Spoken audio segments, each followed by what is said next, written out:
Hola jóvenes, ¿cómo están? ¿Qué tal? Pues aquí estamos nuevamente preparándonos para continuar con nuestro curso. Hoy voy a grabar este video. Posteriormente les llegará a ustedes. Y lo que voy a hacer aquí es tratar de explicar el concepto de demanda ordinaria y demanda compensada. Después de este video viene un ejercicio práctico que también lo grabaré en otro video aparte y que espero hacérselos llegar muy, muy pronto. Entonces, déjenme jalar la presentación. Aquí está.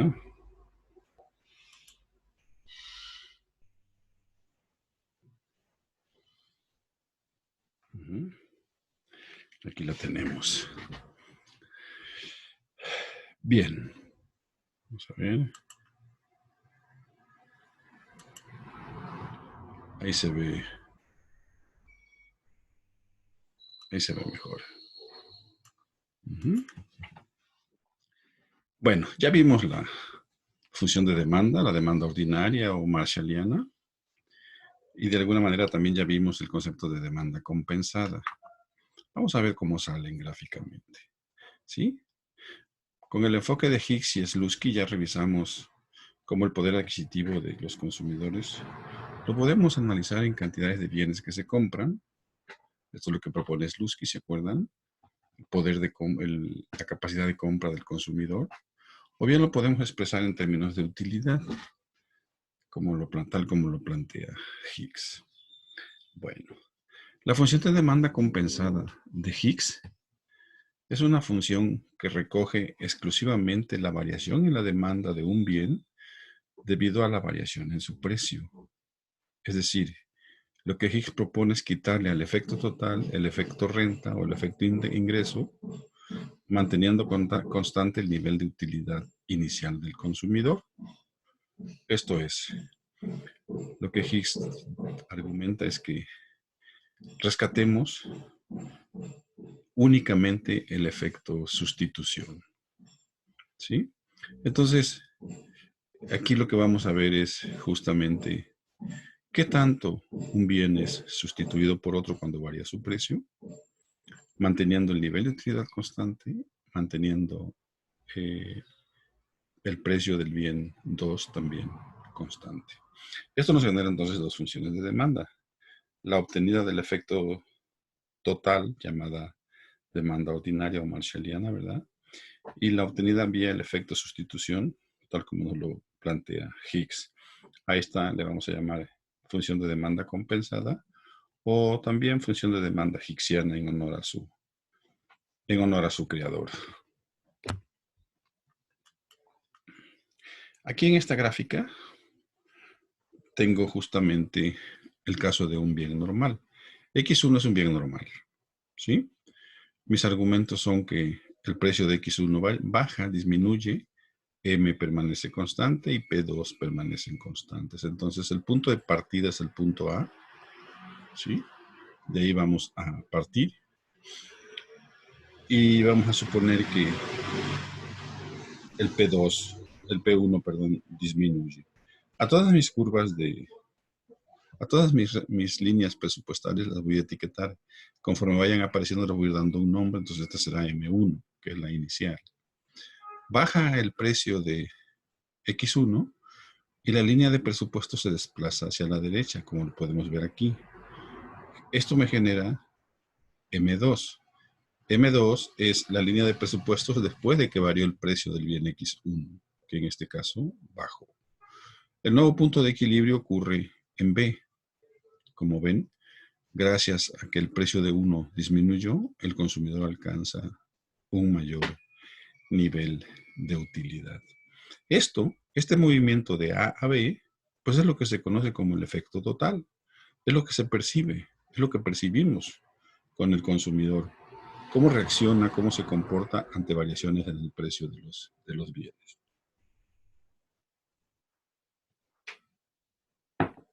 Sin embargo, pues tenemos que identificar el precio de perdón, los efectos totales. Efecto total, efecto ingreso y efecto sustitución. Este movimiento de A a B, como les decía, me define la trayectoria de la demanda ordinaria. Por ejemplo, aquí tengo, en esta gráfica de abajo tengo el comportamiento de X1 y en el eje de las ordenadas tengo el precio del bien X1. Cuando el precio era alto, el consumidor demandaba en A, ¿sí? Aquí. Entonces voy a poner un P1 alto. Luego el P1 baja, aquí lo estoy bajando, baja de P1 a P2, ¿sí? Y entonces esto me define, grafico estos dos puntos A y B aquí abajo y me define la trayectoria de la función de demanda ordinaria. Aquí está, es ese. Sin embargo, me piden que grafique la función de demanda hicksiana, función de demanda compensada. Para ello, pues utilizo el método de Hicks, ¿verdad? En este caso que el consumidor mejoró porque el precio del bien X1 disminuyó, lo que voy a hacer es descompensarlo hasta regresarlo a su nivel de utilidad original. Entonces voy a desplazar M2 hasta que sea tangente con la función de utilidad original. Esto me genera M3. M3 es M2 desplazada. Y la tangencia ocurre aquí en el punto C, ¿sí? Entonces, una vez que hago esto, ya tengo el efecto sustitución y el efecto ingreso. Aquí están. Como pueden ver, la función de demanda compensada surge de graficar la trayectoria del efecto sustitución, el cual va de A a C. Entonces, nuevamente, el punto A lo tengo aquí y el punto C ocurre aquí. Entonces, tengo A aquí y C acá y los junto y obtengo la función de demanda compensada. Como ven, para el caso de un bien normal, ¿sí? La función de demanda compensada es mucho más empinada que la función de demanda, ordinaria. ¿Sale? Espero que no se les dificulte mucho esto, jóvenes. Ahora,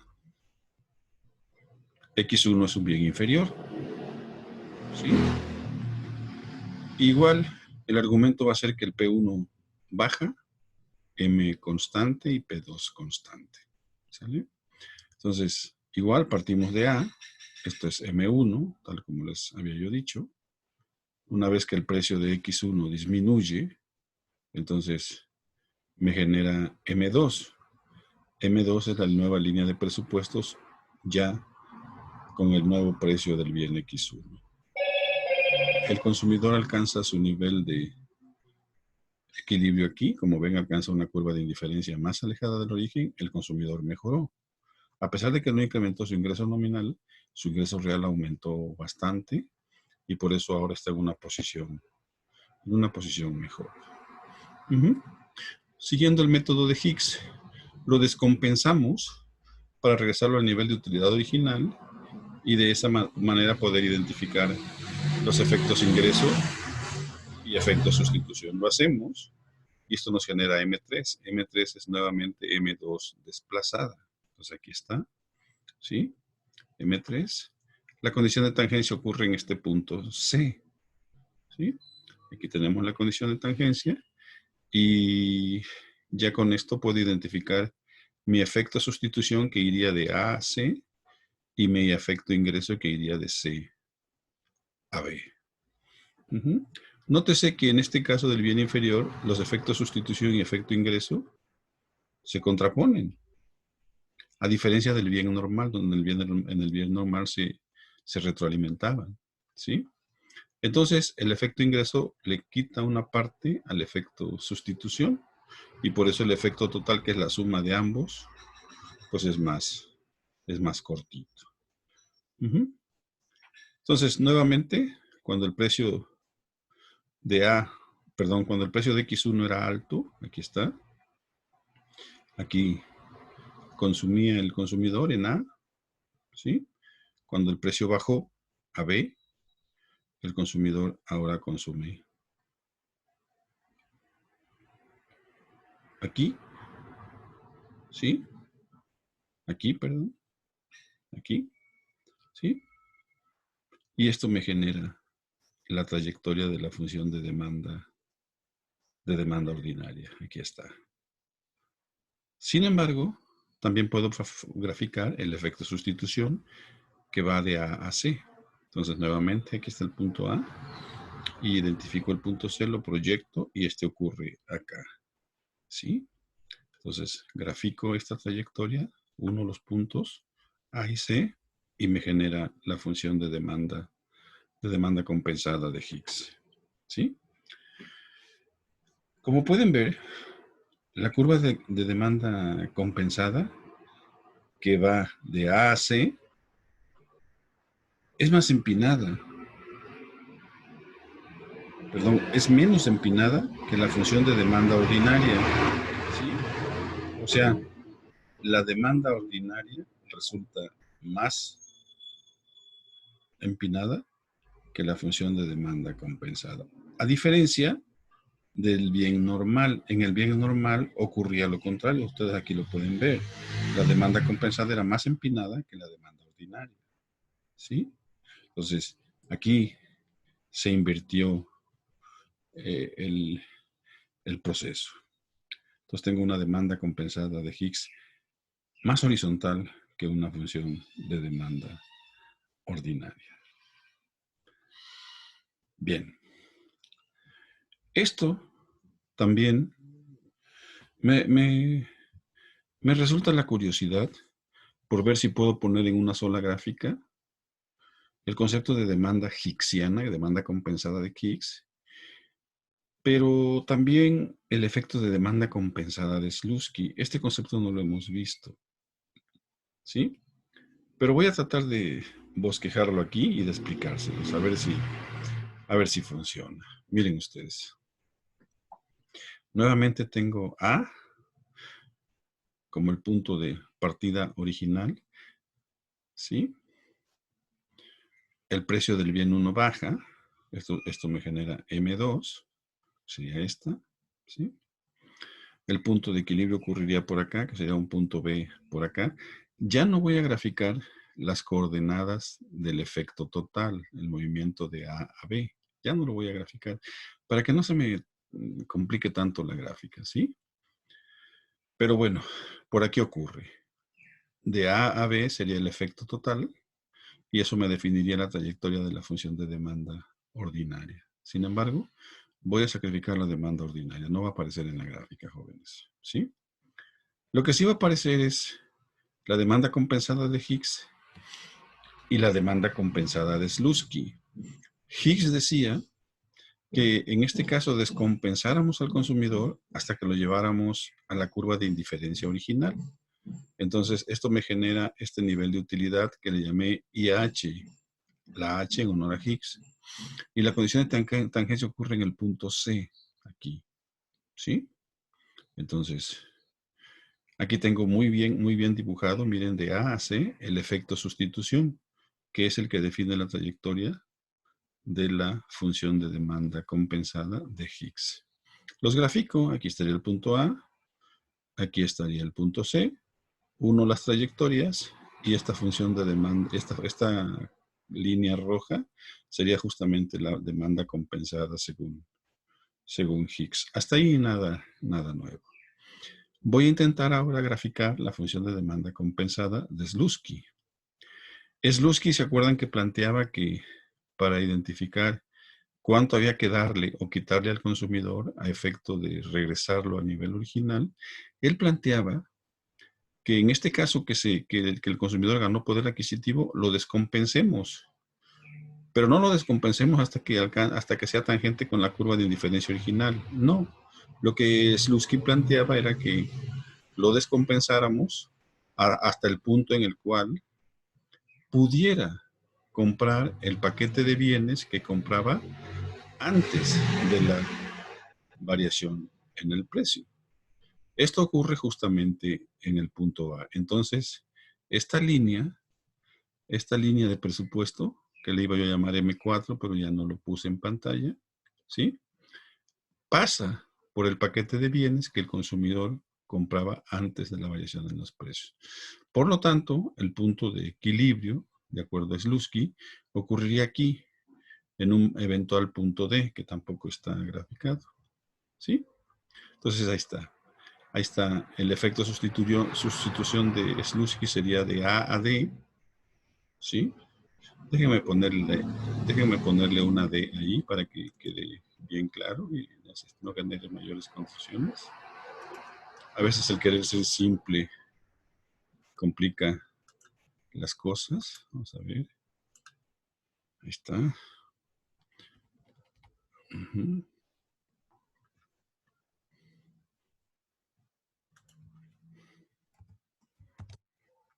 Ahora sí.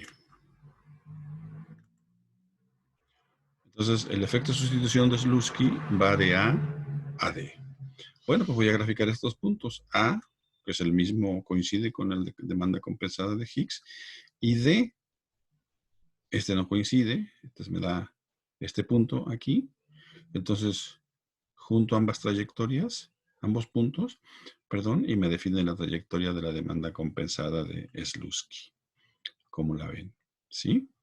Entonces, esto mismo lo puedo hacer para un bien normal, para un bien inferior, como está en pantalla, para un bien Giffen, y de esta manera generar mucha teoría económica que nos permita hacer el análisis de los comportamientos de estas funciones de demanda compensadas, el comportamiento del consumidor ante estas diferentes situaciones y sobre todo usar y aplicar el instrumental teórico metodológico que estos autores, Higgs y Slutsky, nos dejaron en torno al concepto de demanda, de la función de demanda. ¿Sí? ¿Cómo ven? ¿Estuvo complicado? ¿Estuvo difícil? Espero que no. Voy a tratar de escuchar sus opiniones. Por este conducto me pueden estar ustedes sugiriendo cosas, preguntándome, ¿sí? Y yo con mucho gusto los estaré atendiendo. ¿Sale? Muchas gracias, jóvenes. No olviden que en el siguiente video resuelvo un ejercicio de estos.